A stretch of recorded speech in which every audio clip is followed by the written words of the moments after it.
In this tutorial, we shall look at 6 examples how customers are mistreated and run away from your business. Imagine you own the following 6 businesses and this is how your customers are treated badly. Let us start with a salon. A lady walks in and meets the receptionist. She wants her hair braided. There is only one hairdresser who has arrived and is preparing her workplace. Shortly after, another customer arrives who wants her hair trimmed and then permed. The second customer's charges are higher than that of the first. When the stylist is informed of the 2 customers by the receptionist, she immediately picks the one who came in second and informs the first to wait for another stylist who should be arriving shortly. She then asks the receptionist, in the first customer's presence, to call 2 or 3 other persons who work with them on part-time basis and find out if they are available. Is that good customer service? Unless you're a monopoly in the industry, the first customer will not wait. She will tell others about the treatment received in your business. Why do you have both services? If the receptionist had said they do not offer braiding services, the first customer would have left earlier and not wasted any more time. If you're new to this channel, welcome and feel free to share your comments below. This is Mildred and here we discuss people and their issues at the workplace. Our second example is that of a receptionist or an administrative assistant who are the first point of contact in most companies. For example, a construction company. You call an organization to make an inquiry and the person who picks the phone has no idea what the company does. As a potential customer who requires a service from them, you propose they direct you to someone who may know. This receptionist informs you to hold as they transfer the call. Then they drop it. You call again immediately, but the phone rings several times before it is picked. The receptionist does not apologize, does not even attempt to transfer you to someone who can help. But you can hear them giggle and thank someone on the other end for bringing their tea and morning snack. They even mention to the colleague how they have never learned to transfer calls before hanging up, and you hear that statement clearly. Would you call such an organization again if there is an option? Now let us look at a boutique in a high-end location. A potential customer who lives nearby suddenly remembers she needs to buy a dress for a friend's wedding. She quickly steps out in a casual outfit and walks into your boutique.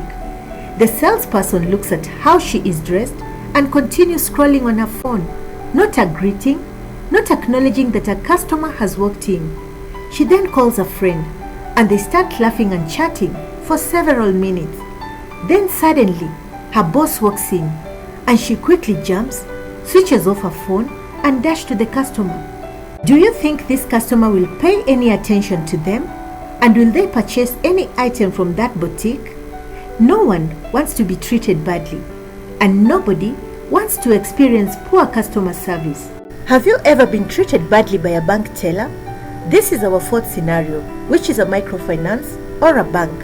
You have several transactions on a particular day. When your ticket is called, you walk to the teller and hand over your documents. The teller starts working on them and suddenly requests you to have a seat. Their supervisor walks to their station and thereafter, tickets after your number are called and the teller serves them as you wait. This goes on for some time before they continue to work on your documents. As soon as they are done, and after several customers have bypassed you, the teller calls you to collect your documents and without an apology, hands them over to you and with a sheepish smile, wishes you a good afternoon. Both the supervisor and the teller are aware that you witnessed what happened, but neither of them apologized.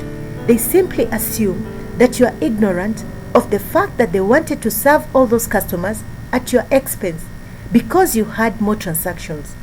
Would you tell anyone to open an account with such an institution? And tickets used to serve customers on first come first served basis? Let us now go to the market. You had a late meeting and passed by your local market to purchase some items for dinner.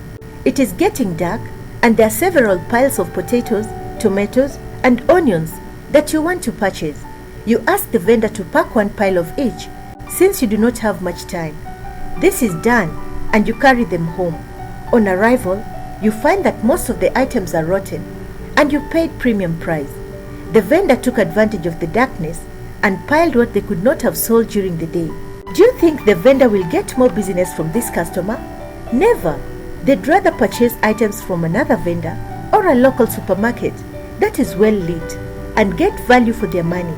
This vendor forever loses a potential customer who passes by daily. The final scenario today is that of a security guarding business. A friend of your marketer comes to your business driving their company car, and the security guard takes a flight. He runs, almost drops down to open the gate, and even attempts a salute, smiles heartily as they record the details of the visitor. Simply because he came in driving, the security guard imagines he must be a very important person. Soon after, a prominent businessman working across the road from your offices walks over because they want to change their security firm. They slowly cross the road and walk towards the entrance of your building. They want to have a conversation with you, but because they came in walking, they are detained at the gate by the same security guard. They are interrogated, sized up, spoken to rudely, and told to wait as the guard attends to other visitors who come in driving.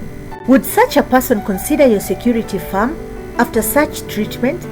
Do your staff understand customer service and the power of good relations? Customer service is critical in any business, and that is why it is important to train and retrain your staff, and not only the customer-facing employees, but all staff.